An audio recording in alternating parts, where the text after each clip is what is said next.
Tonight we'll be looking at American history in a way that some of you may never have heard it told before. And we're going to start with one of the most tragic events in American history, Japanese attack on Pearl Harbor, December the 7th, 1941. About 2,000 Americans dead, 18 ships, including 8 battleships, sunk or heavily damaged, about 200 planes destroyed on the ground, many more damaged. Very tragic day for America. Now, here's a question for you. What question do you think Americans were asking the day after Pearl Harbor, besides what's going to happen next? What question do you think Americans were asking the next day? And, yeah, how could such a tragedy have befallen us? How were we caught off guard? Well, President Roosevelt appointed a commission to answer that question. It's called the Roberts Commission. And the Roberts Commission could be called very Washington-friendly. Supreme Court Justice Owen Roberts, who headed it, was very close to Roosevelt, and retired Admiral Joseph Reeves had been given a job in Lend-Lease by Roosevelt. The 2 Army generals on the commission, one was on the personal staff of General George Marshall, the Army Chief of Staff, was chosen as a recommendation. The other was his close personal friend. Well, the commission conducted 19 days of hearings, 3 in Washington and 16 in Hawaii. And at the conclusion, they issued an official report in which they said that Washington, prior to Pearl Harbor, had discharged its duties in an exemplary manner. They said all the blame for Pearl Harbor lay with our 2 commanders there, namely Admiral Husband Kimmel, who's on the left, of course, the Pacific Fleet commander in Hawaii, and General Walter C. Short, the Army commander there. They said these men were guilty of dereliction of duty. They had failed to take adequate surveillance measures of the waters surrounding Hawaii. And in the headlines across America, the words dereliction of duty appeared, and these 2 were inundated with hate mail and death threats. Congressmen stood up and said they should be shot. They're responsible for the deaths of 2,000 Americans. Well, Kimmel and Short protested the findings of the Roberts Commission. They pointed out there were a number of irregularities. Justice Roberts had taken unsworn testimony for a good portion of the hearings. He had refused them the right to have fellow officers serve as their attorneys. They were not allowed the right to ask witnesses questions, and they also found that significant testimony was left out of the commission's report. So Kimmel and Short did something that's very unusual for an officer to ask for. They requested that they be court-martialed. But President Roosevelt refused. He said, no court-martials for these men. I've already relieved them of their duties. We're at war now. What good could come of a court-martial? But Kimmel and Short kept pressing their case, and Congress did too. They also wanted court-martials. And finally, in 1944, Congress mandated that the hearings take place. Members of Congress said, hey, we're obviously winning the war now. What's the big deal about letting these 2 guys have their day in court? So in 1944, the Naval Court of Inquiry and the Army Pearl Harbor Board convened. Now, at these 2 proceedings, the attorneys for Kimmel and Short presented undeniable evidence that Washington had complete foreknowledge of the attack, but denied that information to the 2 commanders. As the admirals on the Naval Court of Inquiry heard that evidence being read, they threw their pencils on the ground in disgust. Admiral Kimmel was completely exonerated by the court, and all blame was placed on Washington. Now, of course, President Roosevelt was outside their official jurisdiction. He couldn't be named, but everybody knew who was being implicated. The Army Pearl Harbor Board also reached the same conclusion, that Washington had full foreknowledge of the attack, and here are their closing words in their official report. Up to the morning of December the 7th, 1941, everything that the Japanese were planning to do was known to the United States. You can see that report online these days. Now, question to ask is, the public reacted with hate mail and death threats to the charge of dereliction of duty. How do you think the public responded to their exoneration of these 2 officers, to the news that Washington had known about the attack? And the answer is, the public didn't respond because the public didn't know. President Roosevelt ordered that the results be quashed and held top secret in the interest of securing the war effort. However, after World War II, a number of forthright authors attempted to bring the truth to the public's attention. For example, in the 1950s, this book came out, The Final Secret of Pearl Harbor, subtitled The Washington Contribution by Rear Admiral Robert Theobald, who was in Pearl Harbor on the day of the attack, commanding destroyers. There are several books like this. You know what? They didn't get media attention. They didn't get reviews in Time Magazine or the New York Times, and were generally ignored. So most people didn't know these books were even out there. But a real breakthrough came in 1982 when John Toland, the Dean of World War II Historians, Pulitzer Prize winner, undisputed historian, published this book called Infamy, Pearl Harbor and its aftermath, because at this point, a great many witnesses had come forward who had not come forward at the time of the court-martial. Now, following the publication of Toland's book, I was asked to do a cover story. This is back in 1986 for the New American on Pearl Harbor, summarizing what Toland and other writers had said.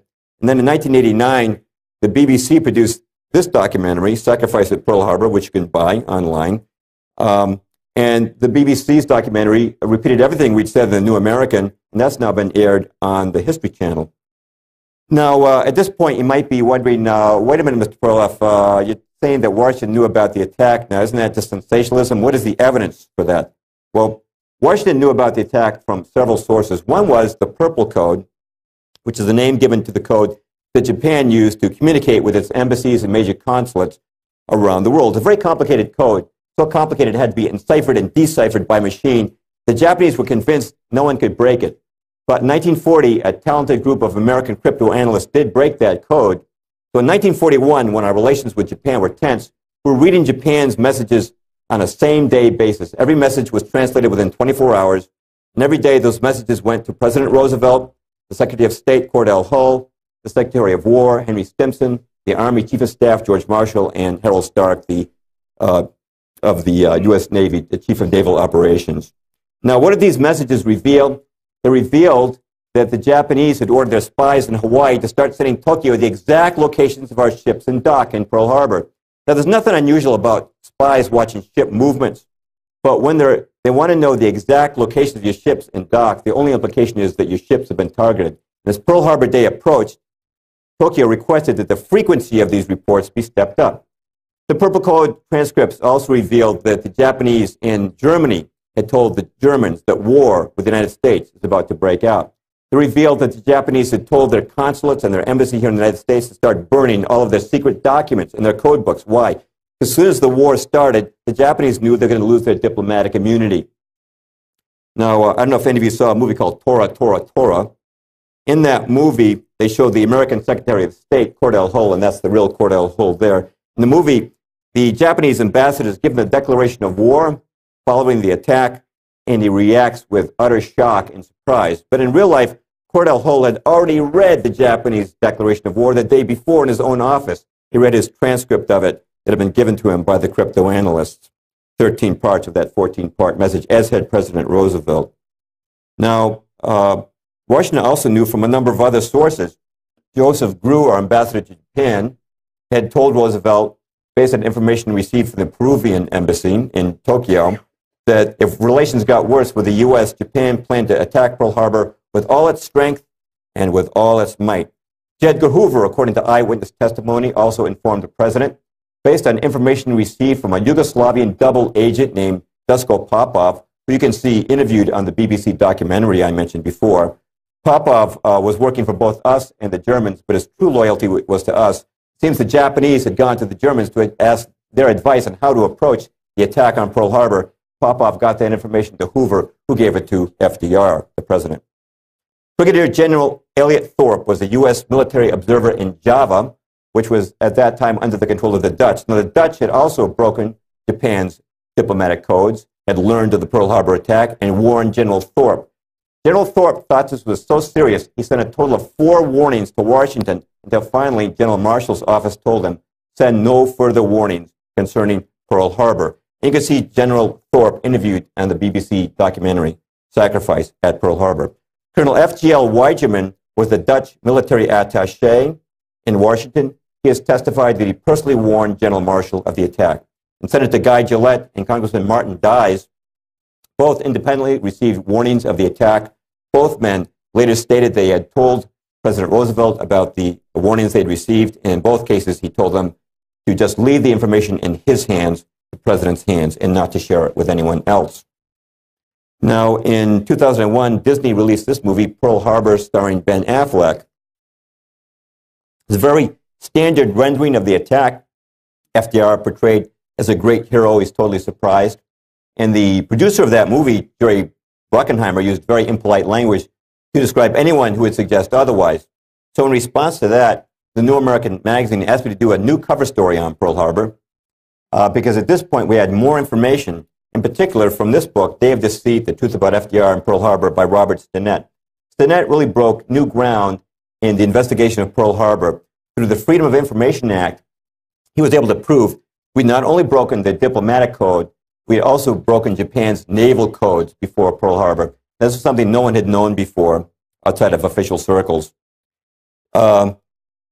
We had always assumed that the Japanese maintained complete radio silence as they approached Pearl Harbor. They did not. They maintained discretion, but not silence. They broke silence on a number of occasions, and the most important message was certainly this one. Admiral Yamamoto, the Japanese First Air Fleet, November the 26th, 1941. The task force keep its movement strictly secret and maintaining close guard against submarines and aircraft shall advance into Hawaiian waters, and upon the very opening of hostilities shall attack the main force of the United States fleet and deal it a mortal blow. The first air raid is planned for the dawn of X Day, exact date to be given by later order. Now, no one can read that and not understand its implications. I'd like to mention that following publication of our articles in the New American, I received a note of thanks from Colonel Walter C. Short, U.S. Army retired, son of the late Pearl Harbor commander. We were also contacted by the attorney for the Kimmel family, who requested permission to use one of our New American articles in their own efforts to exonerate Admiral Kimmel. I'd also like to mention that by a resolution of the United States Congress, Kimmel and Short have been exonerated of any wrongdoing in the matter of Pearl Harbor. But how many people know that? How many people even know there's any controversy about Pearl Harbor? Because you know what? You don't read about this stuff in the New York Times. You don't read about it in public school history books. Well, as we're going to find out tonight, there's a lot of things you don't find in those types of sources. Let's go back to World War I now.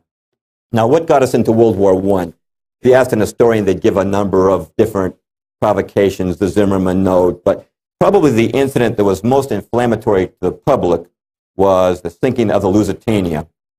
Now, the Lusitania was a British passenger ship on its way from New York to England, 1915. At that time, England was at war with Germany, but we had not yet joined World War I.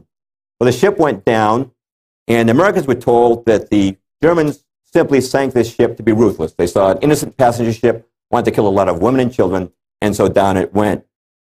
But that's not why the Germans sank it. They sank it because the Lusitania was loaded from one end to the other with munitions, millions of rounds of ammunition and many other munitions. Everyone who survived that disaster said there were two explosions, a smaller one and then a huge one. The small one was a torpedo hitting. The large one was the munitions detonating. The ship went down in just 18 minutes after a single torpedo hit. By the way, that's confirmed also by the logbook of the sub that sank Lusitania. The U-20's logbook said one torpedo followed by massive explosion. Equally significant, before the tragedy, Winston Churchill, who was then head of the British Admiralty, had ordered a study to be done to determine what the political impact would be if a British passenger ship was sunk with Americans on board. And there were almost 200 Americans on board the Lusitania. And prior to the sinking of the Lusitania, an exchange took place between Sir Edward Grey, the British foreign minister, and Edward Mandell House, who was President Woodrow Wilson's top advisor. Here's the exchange of communications. Grey: what will America do if the Germans sink an ocean liner with American passengers on board? House's reply: I believe that a flame of indignation would sweep the United States, and that by itself would be sufficient to carry us into the war. Joseph Kenworthy, who was then in British Naval Intelligence, Commander Kenworthy, said this: the Lusitania was deliberately sent at a considerably reduced speed into an area where a U-boat was known to be waiting and with their escorts withdrawn. Why does he say, how can he say a U-boat was known to be waiting? Well, the British in 1915 had cracked Germany's naval codes, and they knew the approximate location of every U-boat at that time in the British Isles. They also knew the location of the U-boat, the U-20, by reports of its recent activities. Now, in the United States, an official hearing, investigation was carried into looking into the sinking of Lusitania, but at that hearing, officials were only allowed to see a dummy manifest that omitted the ship's munitions. The original manifest that listed the munitions was ordered by President Woodrow Wilson to be hidden in the archives of the U.S. Treasury. Now, hearing this, some of you might think, well, Mr. Perloff, isn't that just sort of a conspiracy theory? Is that pretty wild stuff? Actually, almost everything I just said has already been on the History Channel. In the documentary In Search of the Lusitania, you can read about it in the book The Lusitania by British historian Colin Simpson. or in Room 40, which came out more recently by Patrick Beasley. Now, Beasley is a former officer in British naval intelligence, and he's considered the world's leading authority on the history of British naval intelligence. Here's what he writes in his book. I am reluctantly driven to the conclusion that there was a conspiracy, his words, to put the Lusitania at risk in the hopes that even an abortive attack on her would bring the United States into the war. All right, let's kick it back in history one more time now to the Spanish-American War. Now, what was the event that brought us into the Spanish-American War of 1898? Sinking of the Maine, that's right. Here's the Maine, the beautiful new battleship, sailed into Havana Harbor in 1898. And a few days later, an enormous explosion tore through the ship. That's what it looked like afterwards. 266 crewmen, that's most of the crew, lost their lives. Soon thereafter, headlines like this began to appear. Crisis at hand, cabinet in session, growing belief in Spanish treachery, McKinley suspicious of Spanish plot. And so America went to war. It was said that the Spanish had ordered the Maine to be sunk to intimidate us, and that they sunk it either with a mine or a torpedo. And the battle cry was, remember the Maine. But after that war, American historians continued to ponder the question, what really did sink the Maine? Well, the Discovery Channel has done a pretty good job of answering that. In 2002, they released this documentary, Unsolved History, Death of the USS Maine. Now, what they did was they asked naval engineers and other scientists from various fields to recreate the sinking of the Maine. Now, they didn't do a computer model. Believe it or not, they actually reconstructed part of the hull of the Maine using the exact same kind of steel, exact same kind of rivets. They consulted the original blueprints for the Maine, and they visited a sister ship, identical ship that's still afloat today before they did this. Then they took this hull and they applied explosive pressure under differing conditions and compared the results they got to the photographed wreckage of the Maine. Now, the Maine no longer exists today, but at one point it had been raised and extensively photographed. Well, they were able to demonstrate from the results they got that there's no question that the Maine sank from an internal explosion. An external device like a torpedo or a mine creates a totally different effect on the hull. What does that mean?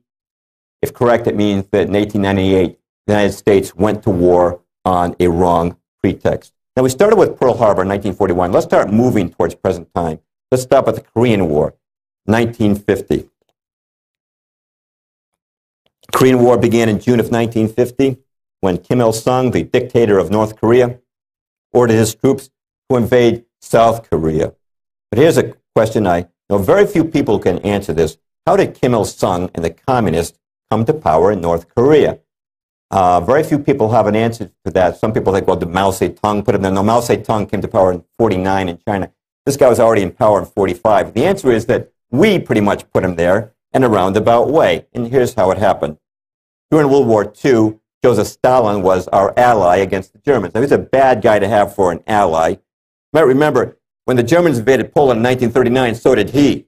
And like the Germans, he had put to death innumerable of his own people. But nonetheless, he was our ally against Germany, but not against Japan. He had a non-aggression pact with Japan. But at the Big Three Conference of Yalta, President Roosevelt asked Stalin if he'd break his non-aggression pact with Japan. He said, sure, I'll do it on one condition. The United States has to supply everything my Far Eastern Army will need. All the planes, tanks, jeeps, trucks, weapons, and food. You do that, and I'll send my army to fight the Japanese in the Far East. And Roosevelt agreed. And 100 American ships that were supposed to deliver supplies to U.S. GIs in the Pacific were diverted to the Soviet Union. Now, this has to go down as one of the worst foreign policy moves of all time. When does Stalin move into China to, quote-unquote, fight the Japanese? After we've already dropped the atom bomb on Hiroshima. The Japanese surrender less than a week away. There's no need to have Stalin come into that theater of the war. But there he goes, and he captures the Japanese surrendered munitions without having to fight for them, and he turns those, as well as American Lend-Lease supplies, over to Mao Zedong for the overthrow of the nationalist government. But what about Korea? We're talking about Korea. Well, Korea until now has been a protectorate of Japan, a colony of Japan. What to do with it after the war? Well, as we'll see tonight, America's most influential journal of foreign policy is called Foreign Affairs. In 1944, Foreign Affairs ran an article called Korea in the Post-War World. What they proposed was that after the war, Korea should be divided into a trusteeship. This same deal, you recall, was given to Germany after the war. Germany was divided into East and West, right? We and the Allies got the West, and the Russians got the East. Foreign Affairs proposed the same deal for Korea. They said that after the war, we should take over the South, and our noble co-victors in the Pacific, the Soviets, should get control of the North. Well, that proposal was put to Stalin by Harry Truman at the Potsdam Conference, and naturally he accepted. But I want to stress, this is an American idea. This is an American idea. Now, some people I like to become my own critic once in a while, might say something like this. Now, Mr. Perloff, look, sir, you have to understand, the guys who make our foreign policy are just good Joes like you and me. But sometimes they make mistakes, like all good Joes. Mr. Perloff, have you ever made a mistake? You have? Oh, what a surprise. So do the guys who make our foreign policy. Look, yeah, we'll score you a point on the fact that it wasn't a good idea to let Stalin take charge of North Korea, okay? But you don't have to get all paranoid about it, you know? Look, it's easy for you to pass judgment on this stuff 60 years after the fact, but those guys were working with the information they had at that time. The fact of the matter is, Mr. Perloff, there's no sinister conspiracy here, okay? The fact of the matter is that what happened in Korea can be very simply explained by the fact that accidents do happen. The guys made a boo-boo, that's all. All right, well, before we dismiss this as a boo-boo, I want to point out that this little boo-boo cost over 50,000 American soldiers their lives in the Korean War, and over 1.1 million Koreans. That's how many died in the Korean War. To say nothing of the untold suffering. I knew this was going to come up and hit me in the face. Told you that duct tape wouldn't hold. Say nothing of the untold suffering of the North Korean people. Now, before we dismiss this as a blunder, I want to quote somebody who did not think it was a blunder, and that's James Forrestal, who was Truman's Secretary of Defense. Forrestal noted that there were certain diplomats who were making decision after decision after decision that harmed the United States and benefited the Soviet Union. And he said, you know what? That can't be a mistake. Here's his actual quote. He said, "Consistency has never been a mark of stupidity.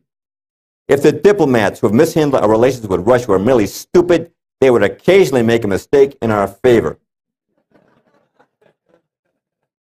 By the way, some of you guys know, how did James Forrestal die? Yeah, May the 22nd, 1949, he fell to his death from a window on the 16th floor of Bethesda Naval Hospital. Now, there's some people who have an explanation for that, too. Accidents do happen. Hey, it's probably just slipped on a banana peel and took a header out the window. Happens every day. No, if you want to do an interesting study, go on the internet and start looking into the death of James Forrestal, which was no accident. But let's go on now to the Vietnam War. Now, what was the name of the resolution that authorized, the congressional resolution that authorized President Johnson to intervene? That's right, the Tonkin Gulf Resolution, 1964, which was supposed to be a response to an alleged attack on the U.S. Navy by North Vietnamese torpedo boats in the Gulf of Tonkin on August the 4th, 1964. Personally, if I'm in a torpedo boat, I don't think I'm going to try and attack the U.S. Navy. But one man who was there was this man, James Stockdale. Admiral Stockdale, recipient of the Congressional Medal of Honor, was a Navy pilot stationed in the Tonkin Gulf and flew to the scene at the time of the alleged attack. Eventually, he was shot down, and he spent several years in a communist concentration camp, returned to America, and eventually wrote his memoirs called In Love and War. I'm going to quote from his book, what he witnessed on the day of the alleged Tonkin Gulf attack. This quote's just a little too long to put up on the screen, so bear with me. I'm going to pick it up from Stockdale's return to the aircraft carrier Ticonderoga. Wheeling into the ready room, I had hurriedly left 3 hours before. I came face to face with about 10 assorted ship's company, air group, and staff intelligence officers, all with sheepish grins on their faces. The mood of the group was informal and mirthful. Obviously, they had some big joke to tell me. "What in the hell's been going on out there?" they laughingly asked. "Damned if I know," I said. "It's really a flap. The guy in the Maddox, that's one of the destroyers, air-controlled radio, was giving blow-by-blow accounts just like he did on Sunday. Turning left, turning right. Torpedoes to the right of us, torpedoes to the left of us. Boom, boom, boom. They got right down there, shot whatever they were shooting at. Came around toward the destroyers once, right on the deck, chasing some imaginary PT boat they said was running up behind them. Did you see any boats? Not a one. No boats, no boat wakes, no ricochets off boats, no boat gunfire, no torpedo wakes.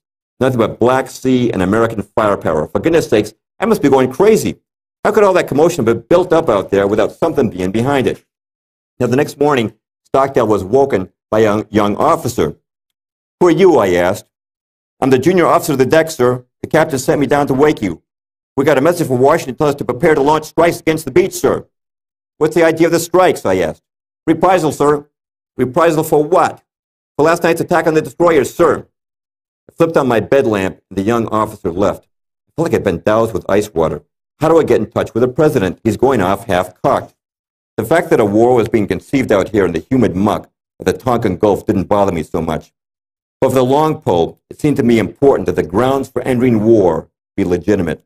After there was a bad portent, we seemed to be under the control of a mindless Washington bureaucracy, vain enough to pick their own legitimacies, regardless of evidence.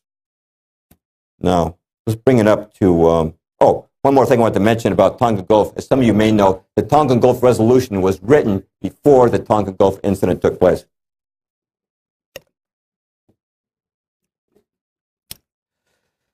All right, war in Iraq. I just want to mention something here that I have friends who are in Iraq or have fought there, and Ed, who opened us tonight up here, has a son who's serving as an officer right now in Iraq. And I know this is a controversial war. I just want to assure you that none of us here are speaking critically out of unpatriotic motives. We regard patriotism as a virtue. I just want to say one thing about the war in Iraq, which is today we're being told we're in Iraq to bring freedom and democracy to the Iraqi people. But that's not what we were told before the war began. We were told it was all about weapons of mass destruction. You recall that Colin Powell went before the UN and said he had absolute proof of these weapons of mass destruction. And here's what he said. He said, my colleagues, every statement I make today is backed up by sources, solid sources. These are not assertions.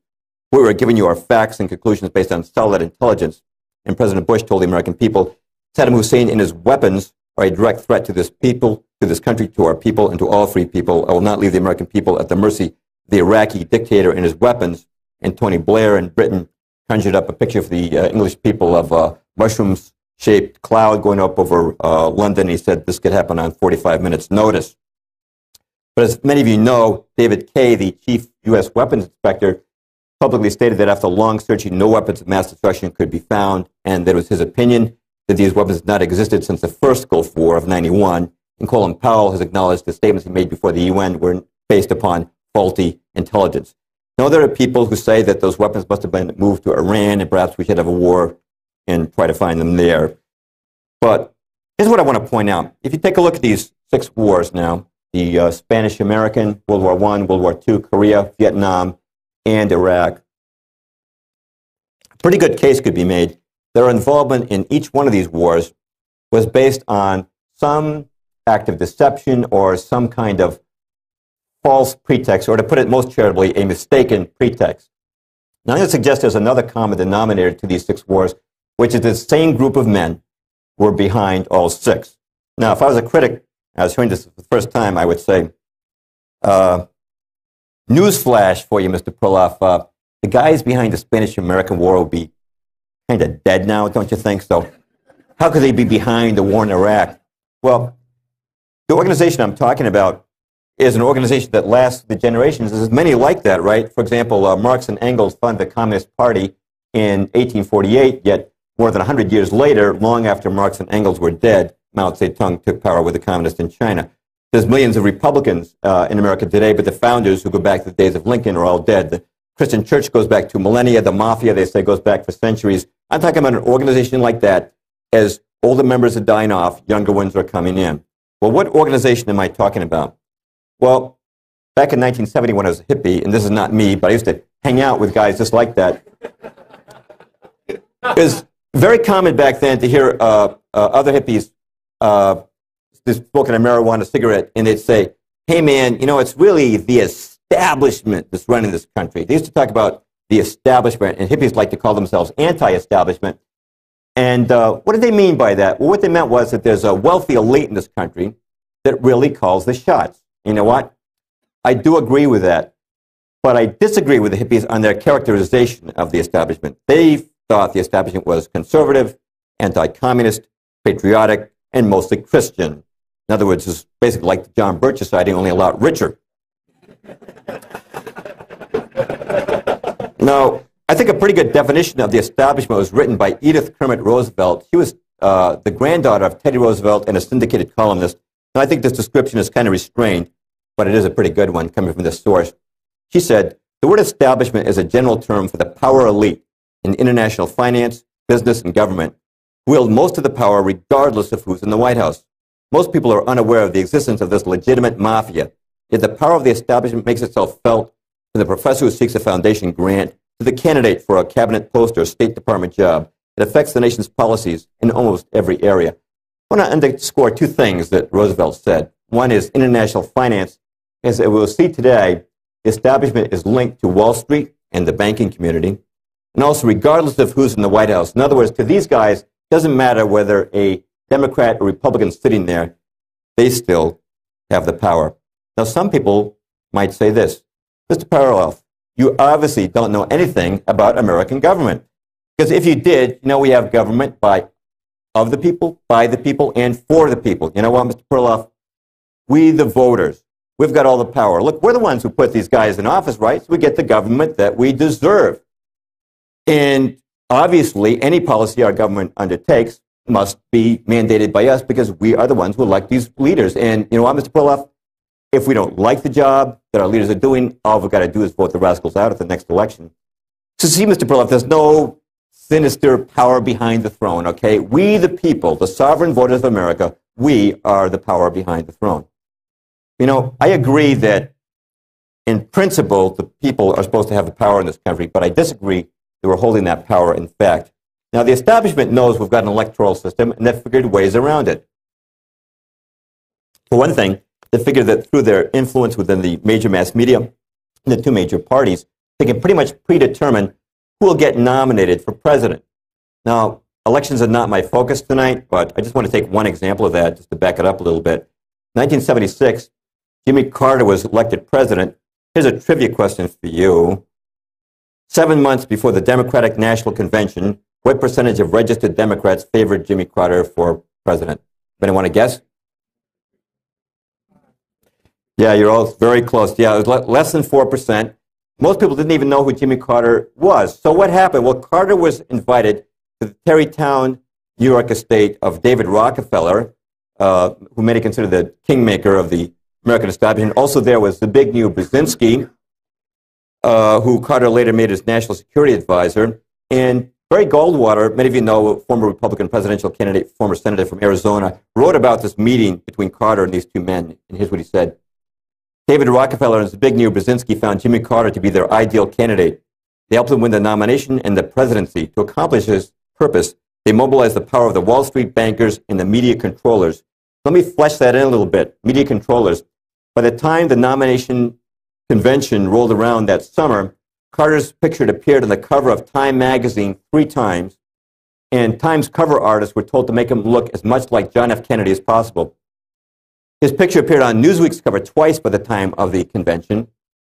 The New York Times ran a number of puff pieces on Jimmy Carter, including a piece in the New York Times Magazine. The Wall Street Journal ran an editorial saying the best possible Democratic candidate making the best president for America would be Jimmy Carter. And of course, that swung the businessman vote.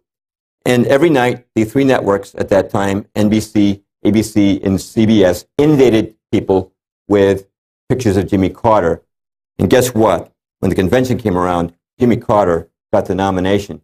But do you think that he got that nomination because all across America, the sovereign voters of America spontaneously decided that they wanted Jimmy Carter for president? Or was it because he was picked in a high place, then packaged and sold to the American public? I respectfully suggest that it was the latter, and I also respectfully suggest that it's been the latter for most of our major party candidates over the last century. But it's not just about elections.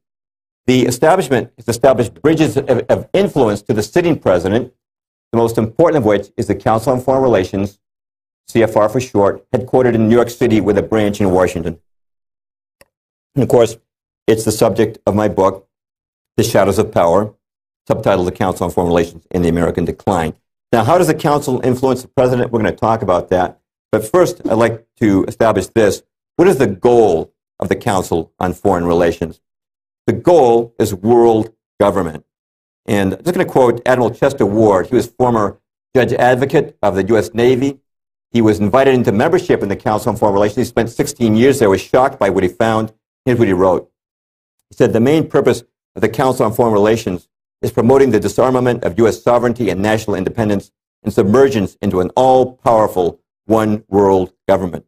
Well, from Boston, we have the Boston Herald up there. They even were bold enough to do an editorial against the Council on Foreign Relations, which they call them foreign policy fuzzy thinkers who worship world government. And in my book, The Shadows of Power, I have many quotes, both from the critics and from the Council itself, demonstrating that they advocate the establishment of a world government. By the way, what do we mean by that? What do we mean by world government? Well, today, Brazil is run by the Brazilian government, right? And Japan runs, the Japanese government runs Japan. A world government would be a single government ruling the entire globe. Now, some people would think, come on, Mr. Perloff, that's never going to happen in a million years. We know it's happening right now in Europe, the European Union. You know, at one time, countries like Spain and England were mighty empires. Now they're becoming little more than provinces in the European Union. Their legislatures each year increasingly serve just to ratify decisions made by the European Commission in Brussels. And as you know, they're consolidating their currencies into the euro. They're consolidating their militaries. They say they're going to have a European Pentagon. They have European Constitution. Europe right now is a model of global government on a regional scale. As we'll see tonight, the same thing is planned for North America. Now, the Journal of Foreign Policy for the Council of Foreign Relations is called Foreign Affairs. And I read every issue, well, I went through every issue before writing The Shadows of Power, going back to its original publication date of 1922, and I found many calls for world government. For example, in the first year of publication, 1922, we read this: obviously, there's going to be no peace or prosperity for mankind so long as it remains divided into 50 or 60 independent states. The real problem today is that of world government. Let me underscore something that was said here. I found that these guys constantly use the words peace and prosperity to describe what world government will bring us.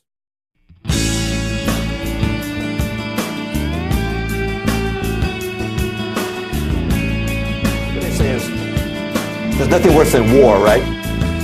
The only reason we have war is that we have different countries. These countries make war on each other. Now, if we just lived under a world government, we'd all live in peace, brotherhood, and happiness.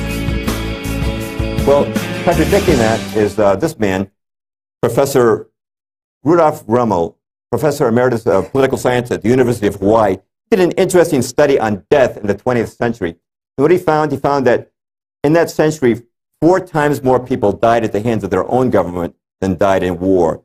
So it seems that there is something worse than war, which is totalitarian government. The question you got to ask is, if we have a world government, who's going to run it? Now, globalists will say, well, international coalitions are great. Look at how they stopped Saddam Hussein. What happens if Saddam Hussein runs your world government? If you've got only one government on the earth, where are you going to run to hide? There's no government now you can run to protect you. The Founding Fathers of America knew that it's very dangerous to put all power in one place. That's why they didn't just give us a president and the executive branch, but they also gave us a legislative branch. And even with that, there's a check and a balance, right, between the House and the Senate, plus the judicial branch to keep an eye on the other two. And I know that there's been corruption in all those branches of government, but nonetheless, that system has served to protect us from being taken over by a dictatorship. And by the way, in the original view of the framers, the states were supposed to counterbalance the power of the federal government, an issue that was sort of settled by the war between the states. James Madison, our 4th president, said this: the accumulation of all power in the same hands may be pronounced the very definition of tyranny. You can be sure if you accumulate all power in the world government, it'll be the worst tyranny this planet has ever seen. All right, well, what about this Council on Foreign Relations? How did it get started? It traces its roots back to the Paris Peace Conference of 1919, which was settling the aftermath of World War I. And President Woodrow Wilson, who's on the right there, went to that conference, and always at his side was his top advisor, Edward Mandell House. Colonel House, not a real colonel, that was an honorary title given to him, was known as a front man for Wall Street and the banking community. He had an office right in the White House. It could well accurately be said he was Wilson's controller. House's official biographer, Charles Seymour, called him the unseen guardian angel of the Federal Reserve Act. Now, I'm going to be talking to you folks for a little while about banking and financial institutions. And it might seem like I've pulled a switch on you. You may say, Mr. Perloff, you started talking about foreign policy and war, and now you're talking about banking. Why the switch? Well, as we're going to see, the financial establishment is inextricably tied to the foreign policy establishment. You can't understand one without understanding the other. So bear with me, and the relationship will soon become apparent. By the way, it's not surprising that a plan for world control would be tied to financial centers. What do we say buys the most influence in this world? Humanly speaking, we say money makes the world go round, right? And we want to know who's behind something. What do we say? We say follow the money. Well, that's what we're going to do now, is follow the money and see who's behind the Council on Foreign Relations. Speaking of money, I'm sure you've noticed we've got inflation in this country. I was looking at price levels in 1962 the other day. 1962, a postage stamp was 4 cents, a candy bar was a nickel, and the movie theater ticket was 50 cents. I went to Colby College freshman in 1969. The tuition was $2,600, now up to about $40,000. My father brought a brand new Toyota Corolla in 1969 for $2,400. You know, the dollar's lost more than 95% of its value since 1913. And it looks like it's inevitable we're going to have inflation, you know. We're told it's inevitable as death and taxes. It does look that way. You know, every year for the last 50 years, we've had inflation, not deflation. That's true. If you look at the Consumer Price Index, the CPI, every year we've had inflation, not deflation. So it looks inevitable, but it's not. By the way, how does the establishment try to explain inflation? They explain it kind of like this. You know, it's the fault of the American worker. Some guy has a baby, and he goes to his boss. He says, "Boss, I just had a baby. Can I have a raise of $20 a week?" And his boss says, "Well, Joe, I'd like to give you a raise of $20 a week. The only way I can afford to do that is by raising our prices $20 a week. I'll have to pass that cost on to our customers." So the guys doing business with Joe's company say, "Well, you guys are raising your prices $20 a week. We'll have to do the same thing." So all across America, prices go up because greedy Joe had a baby and asked for a raise. And guys like him, right? That's one of the explanations we give. Well, that's not the case. Inflation is not inevitable. I'm going to show you a very interesting graph. These are price levels in America going back to 1665. And I want you to notice that for the first 250 years of our history, we had no net inflation. It's only over the last century we've had this skyrocketing inflation. Now, some people might object and say, "Hey, Mr. Perloff, there's some blips in there." Yeah, what are those blips? Those blips are wars. The first one is the Revolutionary War. Second one is War of 1812. The third one is the Civil War. In wartime, our government, like many governments, has printed money to pay the cost of the war. You know what happens when you print money? You get inflation, right? But notice that after the wars, money returned to its normal value. Did you know that 1900 a dollar was worth exactly what it was worth in 1770, the days of George Washington? No net inflation for 130 years. But look at this war, World War I. All of a sudden, we inflate again, and it starts to go back down, and that's mostly the Great Depression when we had some deflation. And then it just takes off. Well, what happens? Something's obviously changed. You know, there's no effect without a cause. What's the cause of that change in America? And the change was caused by the introduction of the Federal Reserve. Now, I know that Ben Bernanke has taken over at the Fed, but I still have Greenspan's picture up there. It's still, I think, a more familiar face to most Americans. Now, the Fed chairman has been called the economic czar of America. Why? Because he sets interest rates in this country. By doing that, he and the board, I should say, set the interest rates. By doing that, they also set the tenor of the stock market. You know, if interest rates are really high, CDs start to look attractive, money starts flowing out of the stock market. Or conversely, if interest rates are low, money tends to move into the stock market, pushing stock prices higher. And, you know, mutual fund managers are always listening when the Fed chairman speaks very nervously with their thumbs on the buy and sell buttons, hoping to get some hint of the direction that interest rates are going to take. Now, how did the Federal Reserve get started? Most people would say, I have no clue. Must have been some act of our government, right? Yes, it was the Federal Reserve Act, 1913. But who introduced the original legislation for the central bank? It was this man, Senator Nelson Aldrich. Now, you might not have heard of Senator Aldrich, but I bet you've heard of this man, Nelson Rockefeller, who was vice president under Ford, governor of New York for a long time, a billionaire, one of the richest men of the world. His full name was Nelson Aldrich Rockefeller. It was named for his grandfather, Nelson Aldrich. The Rockefellers and the Aldriches intermarried. Aldrich's son, Winston Aldrich, became president of the National City Bank, owned by the Rockefellers. And when Aldrich spoke on Capitol Hill, when Senator Aldrich spoke, people understood he was speaking for the Rockefellers and their allies. Now, something I want to point out to you that's important. The legislation that he brought forward in the Senate was not written by him. He didn't write a word of it. It was written at a secret meeting of the world's most powerful bankers at J.P. Morgan's hunting club on Jekyll Island off the coast of Georgia. Now, some people would say, oh, come on, Mr. Perloff, you don't expect us to believe that, okay? What evidence is there that this conspiracy took place? Okay, well, it's well documented now. Actually, the first man to write it up was actually B.C. Forbes, the founder of Forbes magazine. And one of the men who was there later wrote about it in his memoirs. That's Frank Vanderlip, who was a president of National City Bank. You've all heard of Citibank. It used to be called National City Bank, owned by the Rockefellers, and Vanderlip was his president. And here's what he said in his memoirs. There was an occasion near the close of 1910 when I was as secretive, indeed as furtive as any conspirator. I do not feel there's any exaggeration to speak of our secret expedition to Jekyll Island as the occasion of the actual conception of the Federal Reserve System. We were told to leave our last names behind us. We were told further that we should avoid dining together on the night of our departure. We were instructed to come one at a time and as unobtrusively as possible to the terminal of the New Jersey Littoral of the Hudson, where Senator Aldrich's private car would be in readiness attached to the rear end of the train for the south. Once aboard the private car, we began to observe the taboo that had been fixed on last names. The discovery we knew simply must not happen. If it would be discovered that our particular group had got together and written a banking bill, that bill would have no chance whatever of passage by Congress, unquote. Okay, who's at this meeting? Representatives of the three most powerful banking houses in the world. It's kind of like a meeting of the mafia dons. Representing the House of Rockefeller are Vanderlip and Aldrich. Representing the House of J.P. Morgan, from left to right, are Benjamin Strong, head of J.P. Morgan's Bankers Trust Company. In the middle is Henry Davison, senior partner in J.P. Morgan and Company. And on the right is Charles Norton of the First National Bank, also owned by Morgan. But the most powerful figure at this meeting was the man representing Europe's Rothschild family, Paul Warburg. Now, you might not have heard of Warburg, but if you've ever seen the musical Annie or the old comic strip Little Orphan Annie, you've seen him caricaturized. You might recall that Annie had a rich benefactor, the richest man in the world, named Daddy Warbucks. Well, the cartoonist simply took the name Warburg and changed it to Warbucks.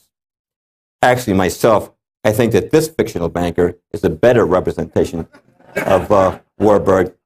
But who was Warburg? Well, Paul Warburg was a German banker, a partner with the Rothschilds, who'd grown rich in Europe by establishing central banks to loan money to the governments of Europe. And in 1902, the Rothschilds sent Warburg to America with instructions to found a similar bank here in the United States. As soon as he came here, he became a partner in Kuhn Loeb and Company, which was the Rothschild banking satellite in New York City. And he quickly formed an alliance with John D. Rockefeller and J.P. Morgan. Now, this alliance was nothing new. It went way back. The Rothschilds had actually provided the original seed money for the Standard Oil fortune of Rockefeller. They'd also bailed out J.P. Morgan when his firm was in trouble in the 19th century. Now, in 1907, J.P. Morgan, who owned a large number of newspapers, started a rumor about the insolvency of a couple of rival banks, namely the Knickerbocker Bank of New York and the Trust Company of America. This led to runs on these banks. If you've seen that movie, It's a Wonderful Life, you've seen an example of a run on the bank. You know, banks loan out the money that's on deposit. That's how they make their profits. But if all the depositors were to panic and run to the bank and ask for their money, and the bank had loaned out too much of it, the bank could collapse. That's what happened to these two banks. This spread to other banks and became known as the Panic of 1907. Immediately following that, Morgan's newspapers and Rockefeller's newspapers and Senator Aldrich began clamoring, America must have a central bank to prevent any repetition of such a crisis, and that became the Federal Reserve. Now, why do they want a central bank? Well, who do you suppose Woodrow Wilson appoints vice chairman of the original Federal Reserve will set America's interest rates? Paul Warburg. The very guy who ran the meeting on Jekyll Island is now put in charge of the system. Who's put in charge of the New York Federal Reserve, the system's nucleus? Benjamin Strong. The very guys who devised the Federal Reserve Act are now given control of the system. In other words, the coyotes are now in charge of the henhouse. But why do they want a central bank? Well, Paul Warburg at Kuhn Loeb was making an annual salary of $500,000 a year. That's a lot of money back then. That's equivalent to more than $10 million a year now. Paul Warburg gave up that position to accept a job on the Federal Reserve Board, a position that paid only $12,000 a year.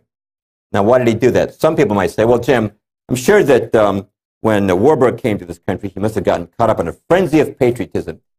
And in this mad frenzy of patriotism, he altruistically gave up his job at Kuhn Loeb so he could join the Federal Reserve Board and stabilize the American economy. I don't think that was it. I think Paul Warburg said to himself, why should I make a piddling, diddling 500,000 at Kuhn Loeb when I can make countless millions for myself and my friends in high finance by setting interest rates in this country on the Federal Reserve Board? Snap my fingers once, stock market's going to go up. Snap them twice, stock market's going to go down. Now, I feel a critic coming on. Charles Lindbergh Sr. was one of the most eminent men in Congress and helped lead the fight against the Federal Reserve. That's right, there was a fight against the Federal Reserve. There are many who I could quote on this, but I'm going to quote Congressman Lindbergh because his name has recognition value. Here's what he said when the bill was being debated. Here's what he said on the floor of the House. This act establishes the most gigantic trust on earth. When the president signs this act, the invisible government by the money power, proven to exist by the money trust investigation, will be legalized. Let's stop right there. What does he mean by the money power? He's talking about the alliance between the houses of Rockefeller, Morgan, and Rothschild.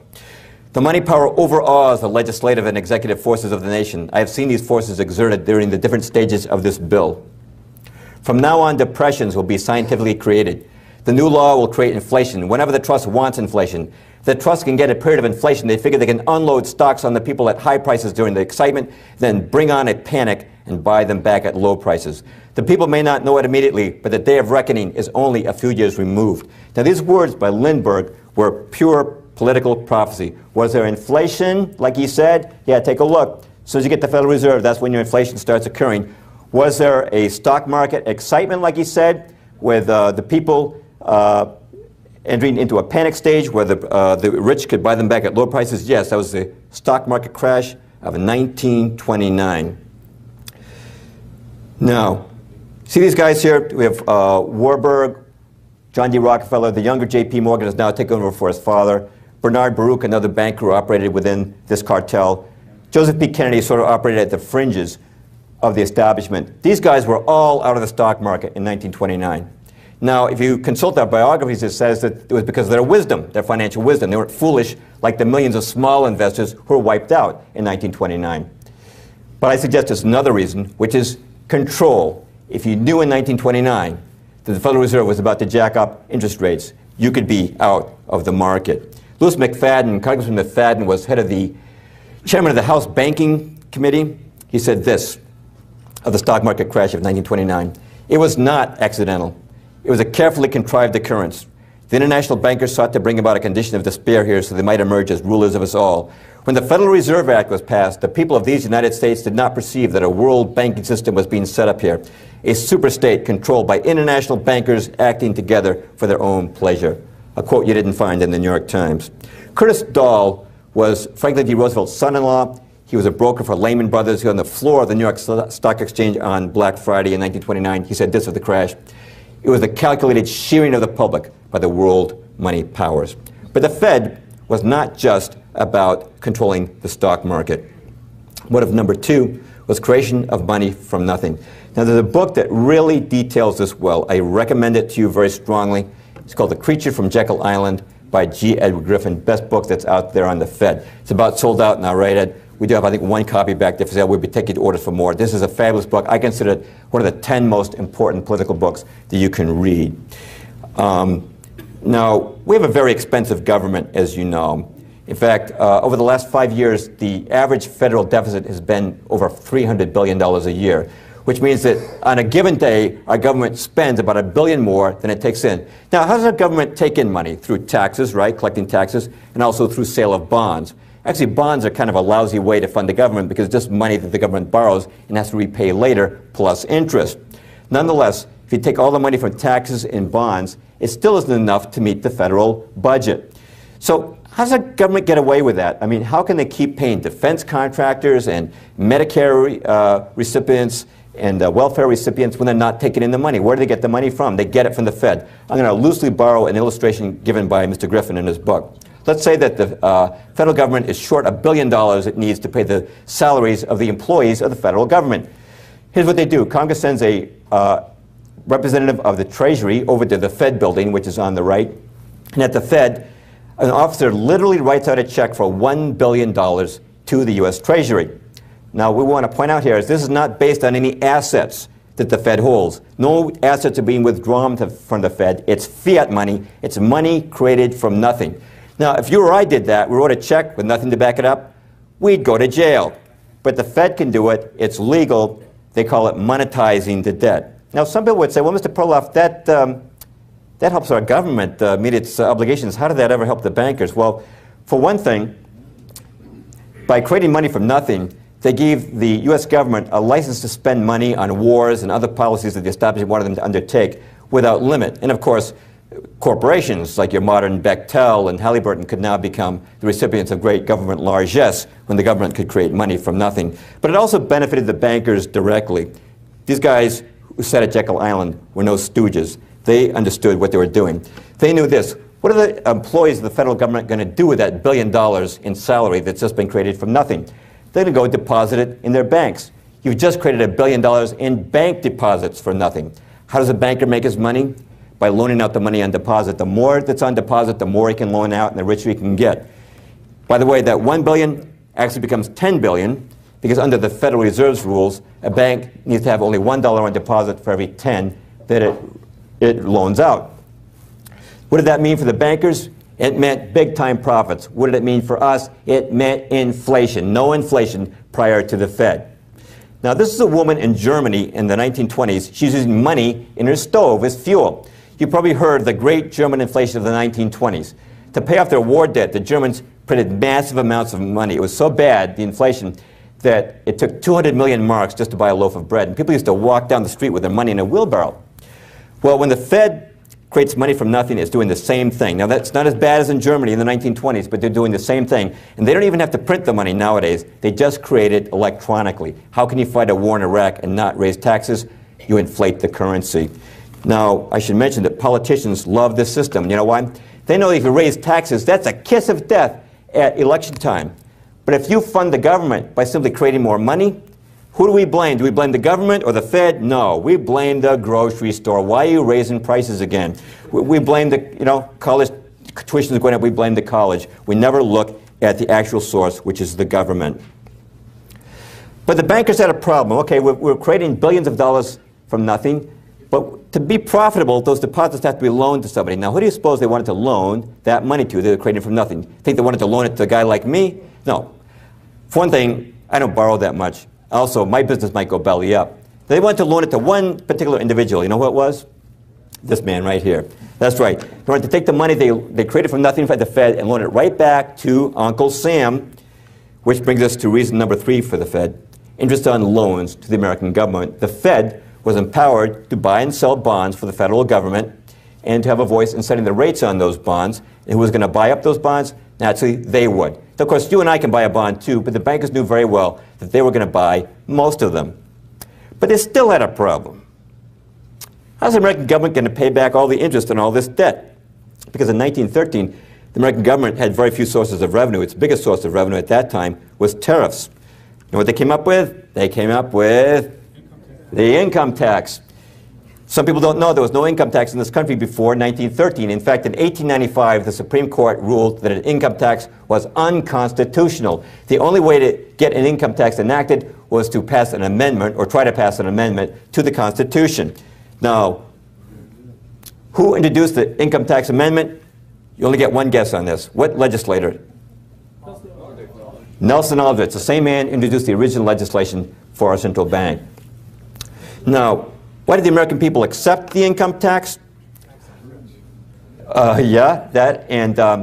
Also originally it was only 1% of your income. And naturally, Senator Aldrich and all the other co-sponsors promised, don't worry, it'll never go above 1%. So Americans said, hey, I'm a patriotic Joe. If Uncle Sam needs 1% of my income and I always can keep the other 99%, no problem. But you know what happened? A few years later, Congress raised it a smidge and another smidge until after a few smidges, we're all paying 18, right, 28, 33% of our income in federal income tax, because the bankers understood this principle. If you want to boil a frog, you can't just drop him in boiling water. He'll jump out. If you want to boil a frog, put him in lukewarm water and gradually turn up to a boil, and he'll never even know he's been cooked. And that's what they did with the income tax. The intention all along was to raise it from the 1%. Now, some people would say this, Jim, That's foolish. The rich wouldn't want an income tax. The income tax soaks the rich. Well, it's true. If you know a guy who's making $100,000 or $200,000 a year, that guy probably pays a lot of tax, but not these guys. Now, in 1970, when I was 18, I worked for Kelly Labor in downtown Boston at minimum wage, $1.80 an hour. You know, I paid more income tax that year than the billionaire Nelson Rockefeller, who didn't pay 1 cent in income tax.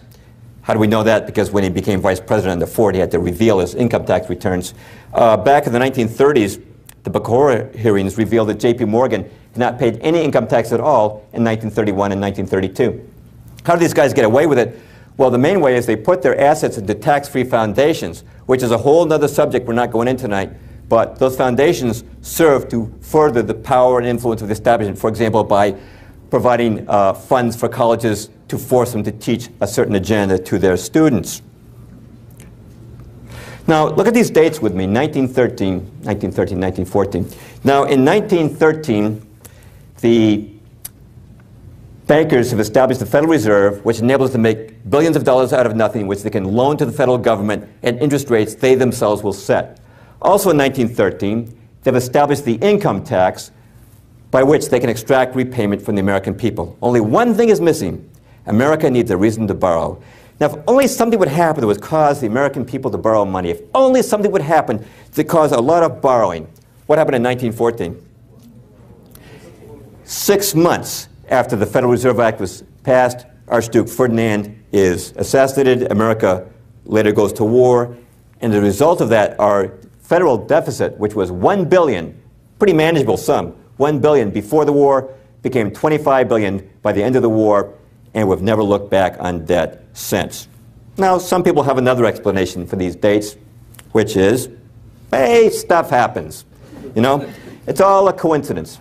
Now, as you heard in the introduction, I've written a couple of books on creation versus evolution. I give PowerPoints on that. And what I talk about there is the evidence that God designed the world, that the world has far too much complexity and design in it. I talk about the fact that the goodness in the world is design. And people sometimes ask me, what's the relationship between your two talks? Well, the relationship between that and tonight's talk is, I'm also saying that evil also occurs by design. Do I believe accidents happen? I sure do, but not in politics.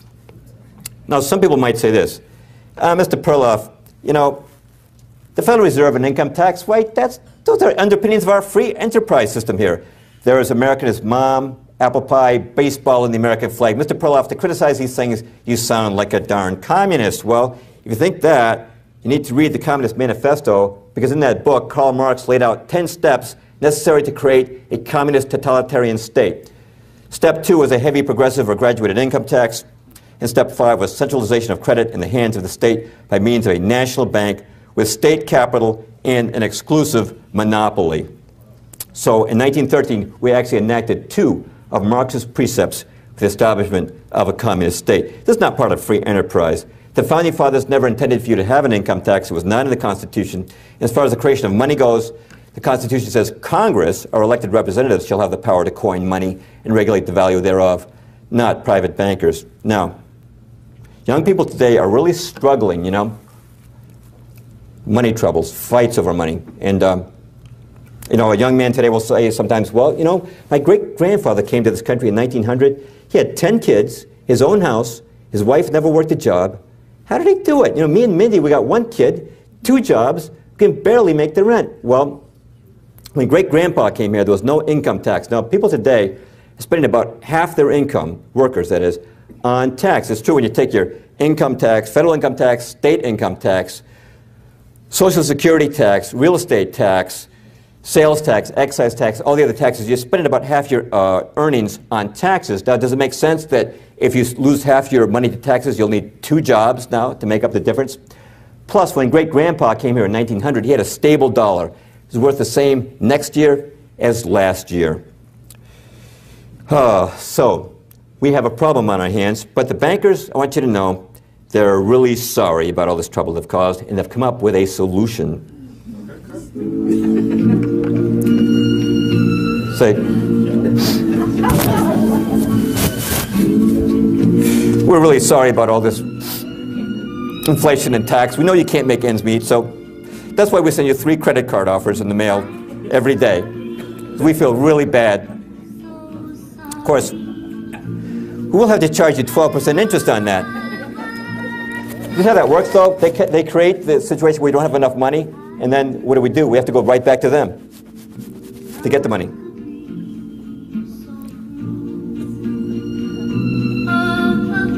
Good voice, that Greenspan.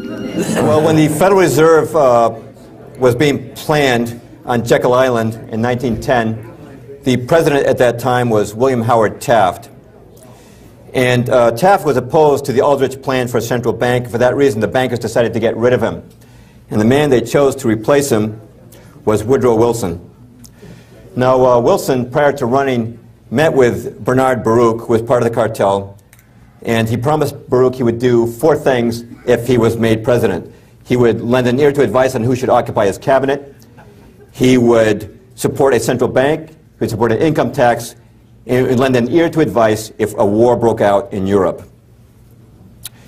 Now, the problem was how to get this stiff-looking professor from Princeton elected over the very popular incumbent William Howard Taft. The strategy they used was to split the Republican vote. J.P. Morgan and Company put money on the former Republican president, Teddy Roosevelt, who ran what was called the Bull Moose, the short-lived Bull Moose ticket. And Republicans split their votes between Taft and Roosevelt, and Wilson got elected with only 42% of the vote.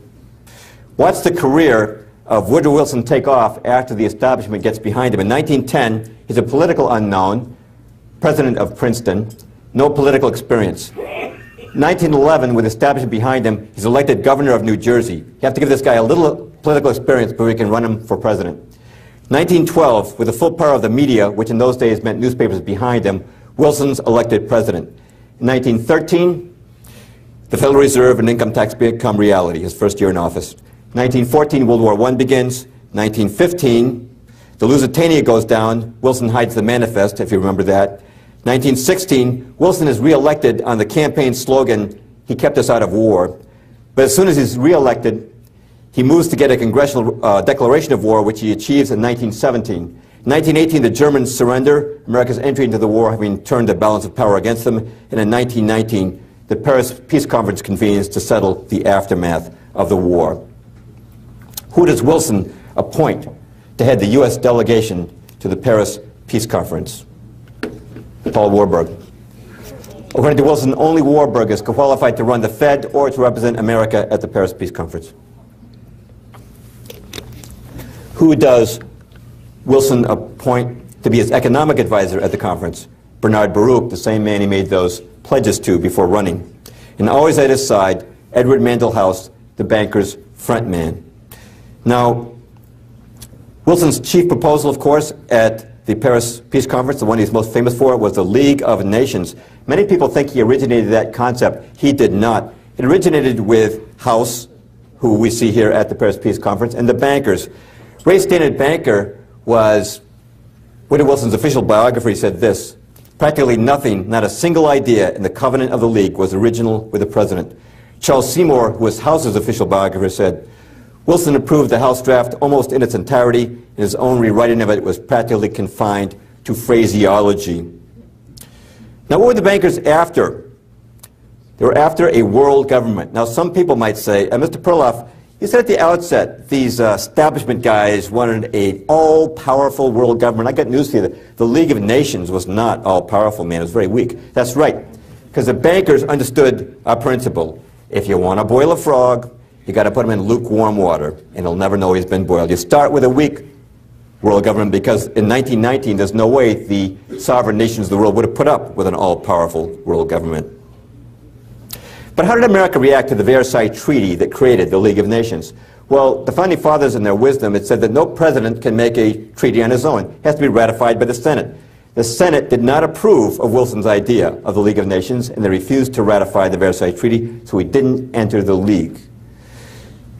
How do the bankers respond? They're still in Paris. They are ripped when they find out that America's not going to join the League. So they held a series of meetings hosted by Edward Mandell House, culminating with a dinner at the Majestic Hotel in Paris. And at this last dinner, they resolved to form a new organization in the United States that would so change the climate of opinion here that would enter the realm of world government. And that organization, the Council on Foreign Relations, incorporated in New York City, 2 years later.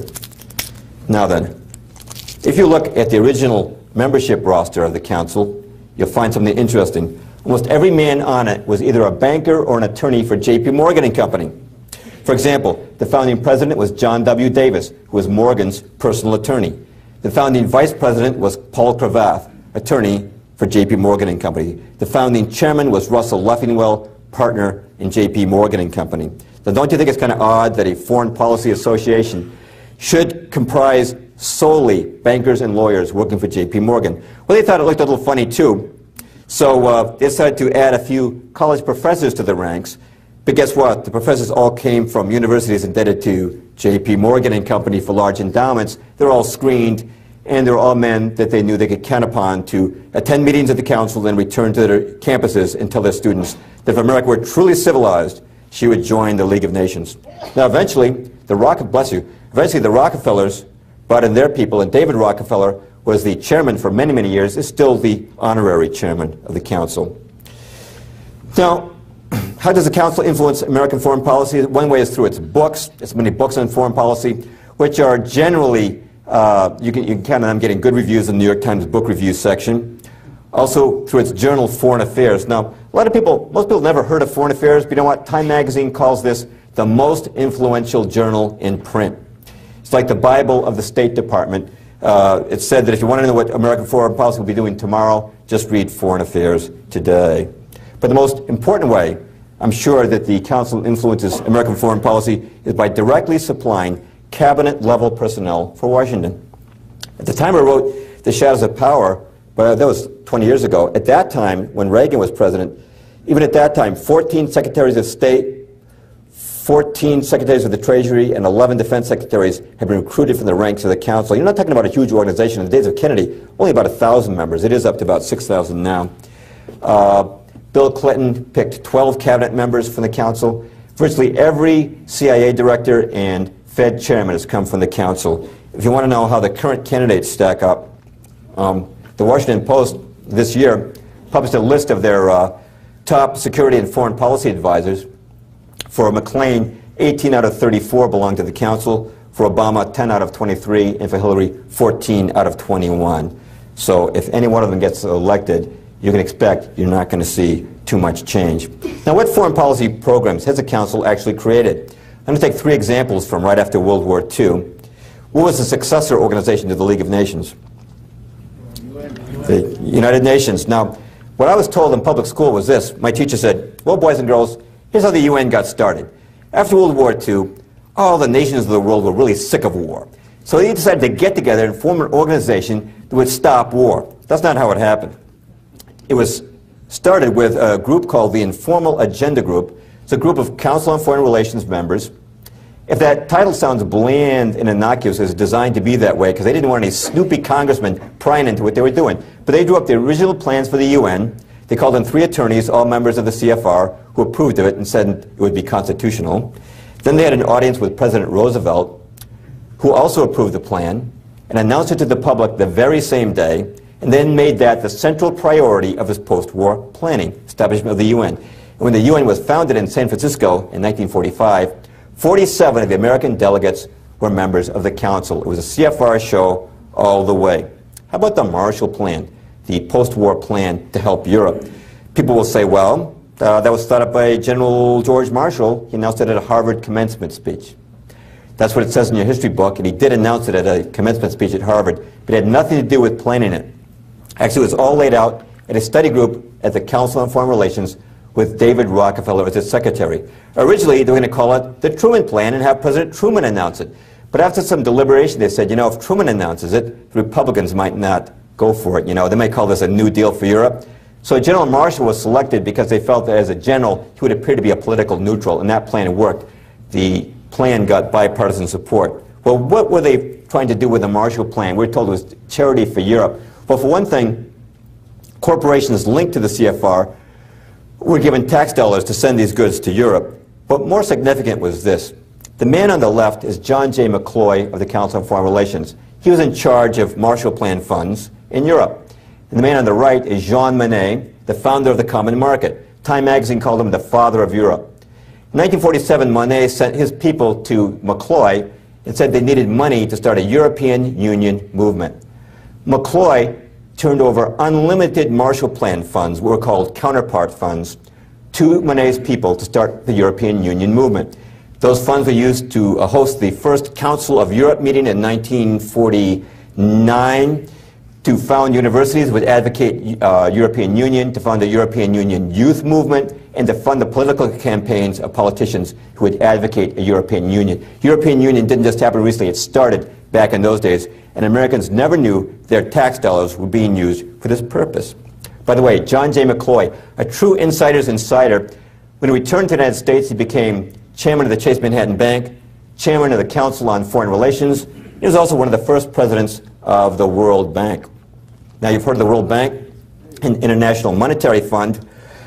How did they get started? Your history books say they were started at the Bretton Woods Conference. Well, that's true. Officially, they were started at the Bretton Woods Conference, but all the groundwork was first laid by the Council on Foreign Relations at what they called their Economic and Finance Group. In other words, the Council on Foreign Relations is a factory of American foreign policy, but how many people even know it exists? By the way, what was the purpose behind the World Bank and the IMF? We're told these are essentially charitable organizations attached to the UN that help out poor countries with their debt problems. Well, actually, it's a loan guarantee scheme. Here's what happened. After World War II, the banks down in New York, like National City and Chase, wanted to continue loaning money to the governments of nations. But they said to themselves, you know, after the war, some of these countries are kind of on shaky financial ground. What if one of them missed an interest payment? Wouldn't that be tragic for us? We've got to find a sucker, a dope, stupid enough to pick up the tab for us.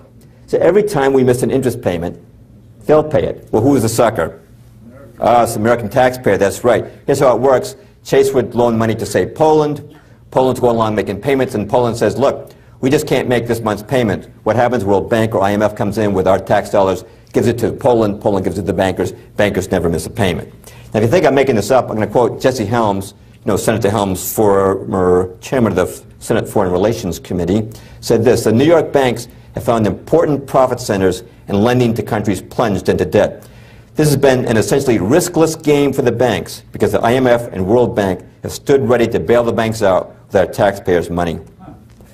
A.K. Chesterton, the noted British political observer, said this: the World Bank and the International Monetary Fund were not incubated by hard-pressed governments, but by a supranational money power which could afford to look ahead to the shaping of a post-war world that would serve its interest.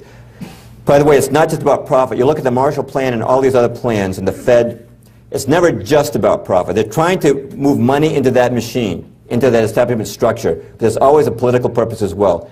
And in the case of the World Bank and the IMF, they don't just give out this money for nothing. They demand a say in government. They may say to African countries, sure, we'll give you money to help you out with your debt problems, but we want you to change your leadership. We want you to change your, put your national resources under the control of important American multinational corporation. A few years ago, Boris Yeltsin was in trouble in Russia, election trouble, and the establishment liked Boris Yeltsin, so the World Bank came through with a $5 billion loan for Russia. It's amazing what $5 billion will do for your popularity, and Yeltsin got reelected. So there's a political purpose behind these banks as well as a profit motive.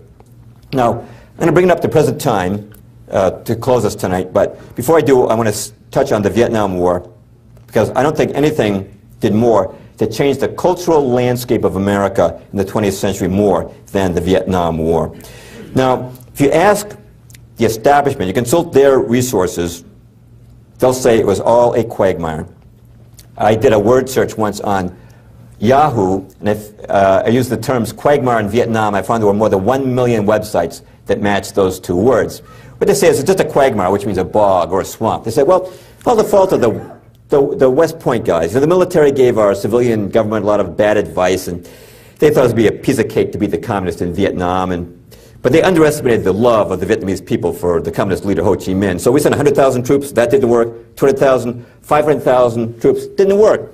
The war was unwinnable, but those patriotic right-wing hawks were too patriotic to pull out. So the war dragged on for 14 years until finally we left in ignoble defeat. And that's it, it's just a big quagmire, a big mess. Well, that's how they explain it. Now let's look at what really happened.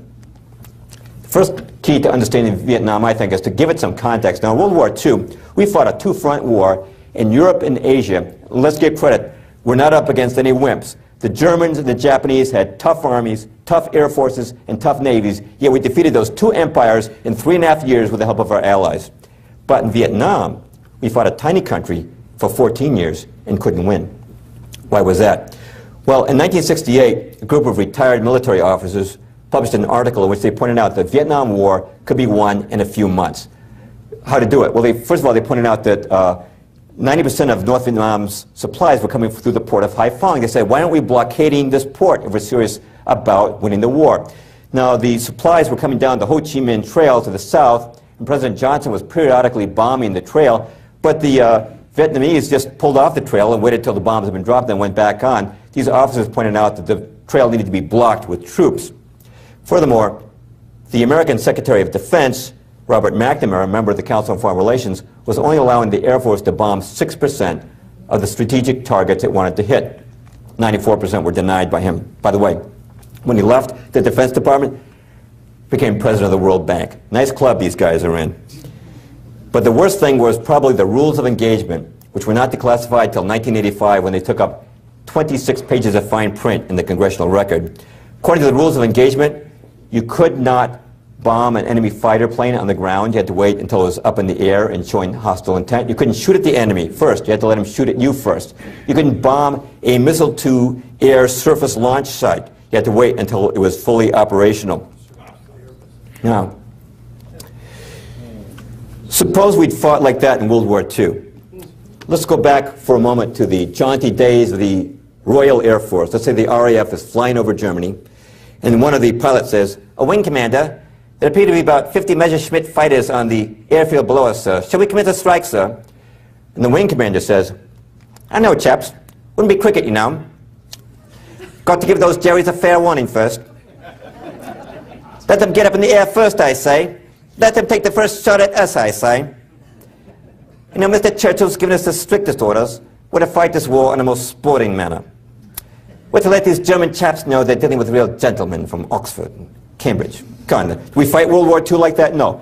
If we had fought World War II under the same regulations we fought in Vietnam, we would have lost World War II. So, question is, who was responsible for this mess? Establishment wants you to think it's the West Point guys. Not true. When did President Kennedy first commit to sending combat troops to Vietnam? It was October of 1961 on the advice of this man, Walt Rostow, an older picture of him. Rostow of the State Department and Council on Foreign Relations had just returned from Vietnam on a fact-finding mission. It was on his advice that Kennedy sent those 10,000 troops. So you might think, well, Jim, obviously this guy, Rostow, was a great anti-communist, or he never would have given Kennedy that advice. To the contrary, two of his aunts were members of the U.S. Communist Party. His father had been a Marxist revolutionary in Russia. His brother, Eugene Debs Rostow, was named for the Socialist Party worker leader, Eugene Debs. During the Eisenhower administration in the 50s, he tried 3 times to get into the State Department. Each time was rejected as a security risk. The only way the Kennedy administration was able to get Rostow into the State Department was by firing the head of security for the State Department, Otto Otepka. An entire book has been written on that subject, The Ordeal of Otto Otepka, by a friend of mine, the late, great William J. Gill. But you might think, well, okay, Jim, he wasn't such a big anti-communist maybe, but I bet he was a great nationalist patriot. To the contrary, here's what he wrote 1 year before giving Kennedy this advice. "It is a legitimate American national objective to see removed from all nations, including the United States, the right to use substantial military force to pursue their own interests. Since this right is the root of national sovereignty, it is therefore in American interest to see an end to nationhood, as it has been historically defined. An end to nationhood." That's a classic Council on Foreign Relations prescription for American policy. Now, remember before we said the Tonkin Gulf Resolution was written before the Tonkin Gulf Incident? Who wrote it? It was the Assistant Secretary of State for Far Eastern Affairs, William P. Bundy, member of the Council on Foreign Relations. So you might think, well, this Bundy guy must have been a great anti-communist if he wrote the Tonkin Gulf Resolution. Hey, you know what Bundy was doing back in the 50s? He was head of the Alger Hiss Defense Fund, the notorious Soviet spy. I know that Hiss denied the charges, but now the recently released FBI's Venona tapes have shown beyond a shadow of a doubt that he was in fact a Soviet agent. Those self-respecting anti-communists would have a defense fund for a communist spy. So you might think, well, maybe he wasn't such an anti-communist, but I bet he was a patriot. I bet he went skipping down the street singing Yankee Doodle Dandy. Not quite. When he left the State Department, David Rockefeller appointed him editor of Foreign Affairs, this nation's #1 journal, calling for an end to American sovereignty. One more thing about Vietnam, though. What caused President Johnson to escalate the war? Why did he suddenly start sending hundreds of thousands of troops in 1965?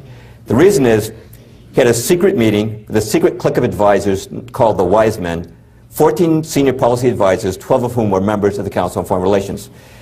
And Mr. Perloff, I think we just heard some more conspiracy gobbledygook. I don't believe there was any such meeting. If you don't believe it, you need to read the book, The Wise Men, by Isaacson and Thomas, members of the CFR. And this book is, by the way, not condemning them. It's glorifying them. Who was the leader of the Wise Men? It was Dean Acheson. It was Acheson who was most vocal in insisting to Johnson that he must escalate the war in Vietnam. So you'll think, well, Jim, obviously then, he must have been motivated by anti-communism. To the contrary. You know what he was doing back in the 1920s? Joseph Stalin, this is before we even recognized the Bolshevik regime. Joseph Stalin picked a young New York attorney to represent Bolshevik interests in America. He picked Dean Acheson. Now, some people would say, well, Jim, I'm sure there's an easy explanation for that. You know, probably Stalin didn't know who to get for an attorney, so he just flipped over the Manhattan Yellow Pages, and he closed his eyes, and he put his finger down, and it just happened to come down on Dean Acheson's name. After World War II, the communist regime, the new communist regime in Poland was having trouble getting U.S. recognition. Whose law firm did they recruit to get U.S. recognition? The law firm that every communist knew he could trust, the law firm of Dean Acheson. Acheson's law partner was Donald Hiss, the brother of the Soviet spy. When Acheson was in the State Department, he surrounded himself with 14 members of the U.S. Communist Party. That's not imagination, that is a fact. John Stuart Service, John Carter Vincent, Lachlan Curry. When John Stuart Service was caught passing secrets to the Soviet Union by the FBI, Acheson didn't fire him, he promoted him. This man was no anti-communist. And by the way, want to know who his son-in-law was? Ba-bum. See, it's a very small clique of men who actually got us into Vietnam. And when you realize that the CFR clique that got us into Vietnam wrote the rules of engagement that made it impossible to win in Vietnam, you realize that what happened in Vietnam was not a quagmire or an accident. Well, what's the establishment agenda today? They're still promising us peace and prosperity. How are we going to get that? Well, the prosperity, they say, will come through multinational trade agreements, and the peace will come through their war on terror. Now, let's do these individually. Now, as far as the trade goes, I'm sure most of you are familiar with these acronyms: North American Free Trade Agreement, General Agreement on Trade and Tariffs, World Trade Organization, Free Trade Area of the Americas, which is a plan to expand NAFTA to the entire Western Hemisphere, and Security and Prosperity Partnership, which is a plan for a North American Union in the style of the European Union. Now, you probably noticed something else, which is that jobs are disappearing in America. Our steel industry wiped out, textile industry wiped out, electronics industry wiped out. Where are all the jobs going? Not hard to figure out. They're going overseas, right? Why is that? I'll make it very simple. It used to be that a woman would go to Walmart, see two items, one made in America, one made in China. The one made in America would cost $5. The one from China, which had a tariff on it, would cost $4.50. And she'd say, well, the one from China is a little cheaper, but the one in America is a lot nicer made. I'm going to buy the one made in America. But then we got into NAFTA, we got into the World Trade Organization, and what these did was to destroy, eradicate our tariff structure, meaning that now the same Chinese item comes in without a tariff on it, and now it costs only $1.50. But the American item still costs $5. What these trade agreements did was to flood us with cheap slave labor imports. The woman now goes to Walmart, she says, well, I like the one made in America, but I can't resist a bargain. I'm going to have to buy that one made in China. What happens? The American manufacturer now goes out of business, or has to move his shop over to China. That has happened across every sector of industry here in America. Now, I taped the original hearings on the GATT Treaty in 1994, and at that time, senators swore up and down, we're not going to increase the trade deficit as a result of this treaty. We're just going to export and import. It's going to flow both ways. Well, we passed the bill. We ratified the treaty. The very next year, 1995, our trade deficit reached a new all-time high of $103 billion, and last year, $711 billion. The biggest item we're exporting these days is our jobs. Now, how many votes does America have in the World Trade Organization? Well, when the GATT Treaty was passed, Europe got 30 votes, Africa got 35, and America got 1 vote. Our voting power is the same as the Maldives, population 200,000. What that means is these other countries can make the rules, keep our goods out of their countries while forcing us to accept theirs. But who pays for the World Trade Organization? That's right. American taxpayers pay the lion's share. They thought that was only fair. Well, America's founding fathers, you know what they would have called that? Taxation without representation. Who created the World Trade Organization? Now, do you think it was average Joes like you and me? Hey, Bob, you know, I think we ought to have a union with the Canadians and the Mexicans. Ralph, that's a swell idea. Let's tell our congressman about that. Do you think that's how our foreign policy originated? Do you think that we originated it? No. It's forced on us from above. Again, I taped the original hearings, and at the time of the GATT Treaty hearings in Congress, a member of the Council on Foreign Relations, Wall Street banker named Felix Rohatyn came down to testify on behalf of the treaty. He said that if America failed to ratify the treaty, he said the markets might react adversely. And I remember Senator James Exon of Nebraska was there, and he said, well, now, Mr. Rohatyn, we hear these dire economic predictions from you economists all the time. Nothing ever comes of them.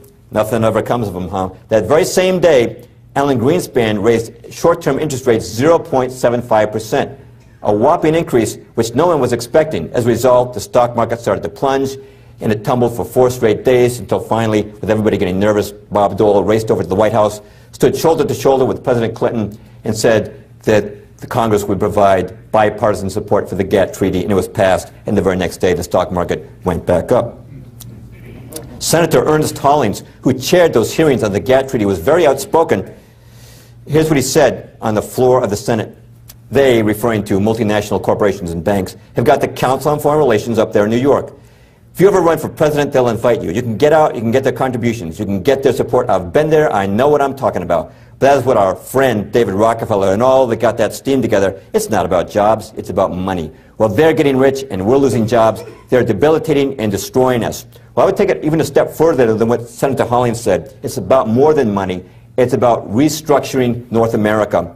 What is the purpose of these international trade accords? Henry Kissinger, believe it, he's one of the big shots at the Council on Foreign Relations, said NAFTA will represent the most creative step towards a new world order taken by any group of countries since the end of the Cold War. And David Rockefeller, speaking of NAFTA, said, everything is in place after 500 years to build a true new world in the Western Hemisphere. Now, this next man, Andrew Redding, you probably haven't heard of, but the way he says this does much to elucidate what their plan is. NAFTA will signal the formation, however tentatively, of a new political unit, North America. With economic integration will come political integration. By whatever name, this is an incipient form of international government. Following the lead of the Europeans, North Americans should begin considering formation of a continental parliament. See what he's saying there? How economic consolidation will lead to political. Same thing happened in Europe. They started out with a common market, right? And they told Europeans, all we want to do is create prosperity. We just want to knock down the tariffs and have free trade. But guess what? Then they said, look, with all this trade going on, we need some common laws to regulate it. So they came up with the European Parliament. Now they've got the European Union. Now you've got your euro. Now your sovereignty is going down the drain. Same thing is planned for America. Now how about the war on terror? We're all against terrorism. But many of us are concerned that the war on terror has given our government unprecedented powers to spy on its own citizens. And where did the Department of Homeland Security come? A lot of people think it was invented after 9/11. It actually came before 9/11. It was recommended by the U.S. Commission on National Security, a 12-person task force, 9 of whose members were members of the Council on Foreign Relations. And what they recommended was what they called a National Homeland Security Agency, the exact words used by President Bush after 9/11. One question we really have is, who's going to be ultimately defined as a terrorist? Now, one answer to that comes from Anna Quindlen. She's a columnist for Newsweek. After 9/11, she published a column called The Terrorist Here at Home. And who do you think she was talking about when she said the terrorist here at home? Pro-life movement. Here's what she wrote. She said, there's no real ideological difference between these people, the pro-life movement, and the people who flew planes into the World Trade Center.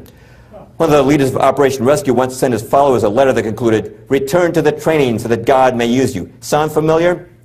What's Quinlan saying here? That the pro-life people should be classified as terrorists. Now, if that happened in the Homeland Security, they could lose their websites, have their assets frozen, be prosecuted without due process, right? Now, there's a connection between the trade agreements and the war on terror. Yes, they're both being used to advocate consolidating the North American countries into one union. Robert Pastor of the Council on Foreign Relations wrote this in Foreign Affairs about security. He said, security fears serve as a catalyst for deeper integration. That would require new structures to assure mutual security. The Department of Homeland Security should expand its mission to include continental security, a shift best achieved by incorporating Mexican and Canadian perspectives and personnel into its design and operation. And so it's coming now, the Security and Prosperity Partnership of North America. Most people don't know it, but President Bush has already signed the agreement with President Fox of Mexico and Prime Minister Martin of Canada to begin the process of unionizing, creating a union with Canada and Mexico. And this was missed completely by the mass media, except for Lou Dobbs of CNN, who said this about the new agreement. He said, President Bush signed a formal agreement that will end the United States as we know it. And he took the step without approval from either the U.S. Congress or the people of the United States. We are not writing our own foreign policy. Now, by the way, are these regional blocs like the European Union and Security and Prosperity Partnership, are they ends in themselves? No. They're just stepping stones towards world government, which is world tyranny. Joseph Stalin, the dictator of the Soviet Union, understood this principle. Here's what he wrote. Populations will more readily abandon their national loyalties to a vague regional loyalty than they will for a world authority. Later, the regionals can be brought all the way into a single world dictatorship. And to hear it from the Council on Foreign Relations, Zbigniew Brzezinski said this, we cannot leap into world government in one quick step. The precondition for genuine globalization is progressive regionalization. And that pretty much completes my talk, except I want to touch on one more thing. I'm going to become my own critic again. Mr. Perloff, I've been listening to you talk here all night, and some of the things you say are a little bit interesting. But you know what, Mr. Perloff? There's an easy litmus test by which we disprove everything you've said tonight. See, Mr. Perloff, our founding fathers gave us freedom of the press. Freedom of speech, freedom of the press. So you can be sure there are no big secrets in America. Now here in America, we have a lot of choices. You live up there in Boston, Mr. Perloff. You can read the Boston Globe, but if you don't like it, read the Times or the Post or any other of many major daily newspapers. If you don't like your news in a daily format, Mr. Perloff, you can get it in a weekly format from one of these fine news resources. Or if you don't like to read, Mr. Perloff, and I suspect you don't, you can get it from television news. Now, Mr. Perloff, this is a small sampling of our media marketplace. It's a marketplace of ideas. Now, are you seriously trying to suggest that all the reporters for all these media outlets missed all these stories been missing about? I don't think so, Mr. Perloff. You know what? I think you have no credibility. Why should we believe a goofball like you when we can turn to a respected source of news and information like the New York Times? I tell you what, Mr. Perloff, I'll believe the stuff you've been saying the day the New York Times prints it. Until then, don't waste your breath on me, huh? All right. What about that? Well, you better believe that an establishment that's powerful enough to control our government and our banks is also powerful enough to run the media. And you better be sure they're also smart enough to have figured out a long time ago that if they want their agenda passed, they're going to have to control the media that shapes public opinion. Just to take the New York Times as an example, because this is not a talk on the media tonight. In the 19th century, the Rothschilds sent their agent, August Belmont, who's in the upper left there. That was not his real name. They thought August Belmont would sound pretty classy. And he and J.P. Morgan offered money to Alfred Ox if he would buy a newspaper that would represent establishment interest in America. And Ox took that money, and he bought a small newspaper called the New York Times, which at that time had a circulation of just 9,000. But with the power of Rothschild and Morgan behind him, Ox turned the New York Times into the world's most powerful newspaper. He immediately moved it to new headquarters, plush new headquarters at what is now called Times Square. He was able to buy famous writers, bring them into the fold, buy up channels of distribution. But I just want to point out the New York Times was not built on integrity, it was built on money. And from Ox, the ownership passed on to Sulzberger, Dreyfus, and Sulzberger, all members of the Council on Foreign Relations. And if you look at the Times editorial history, you'll find they've consistently supported the policies advocated by the CFR. For example, when Paul Warburg was up for vice chairman of the Fed and congressmen were making noises about this guy, the New York Times published an editorial saying what a great patriot he was. The guy next to Fidel Castro there is New York Times reporter Herbert L. Matthews. It was his articles in the New York Times that persuaded Americans that Castro was not a communist, but was actually the George Washington of Cuba.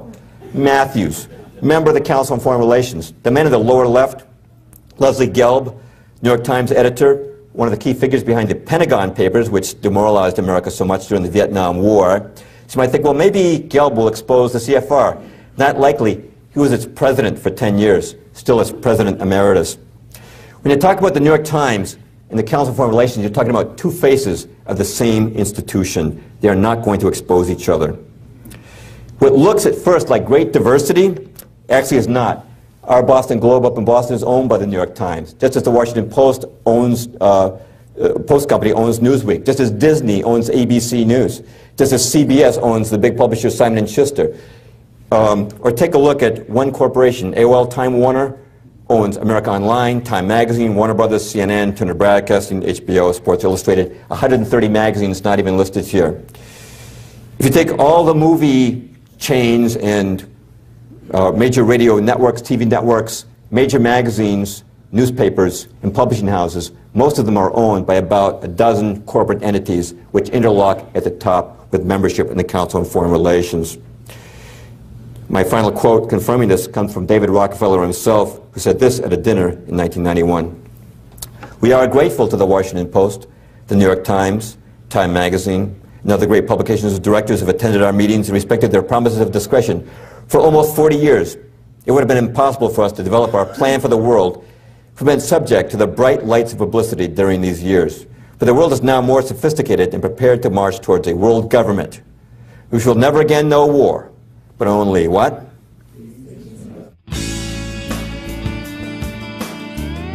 Well, that does conclude my presentation. I do want to encourage you, if you're not already subscribing to the New American, if you're dependent on the Times and Time Magazine, to step outside the box, see what else is out there. It's already been mentioned, my book, Shadows of Power. We do have a few copies in stock tonight.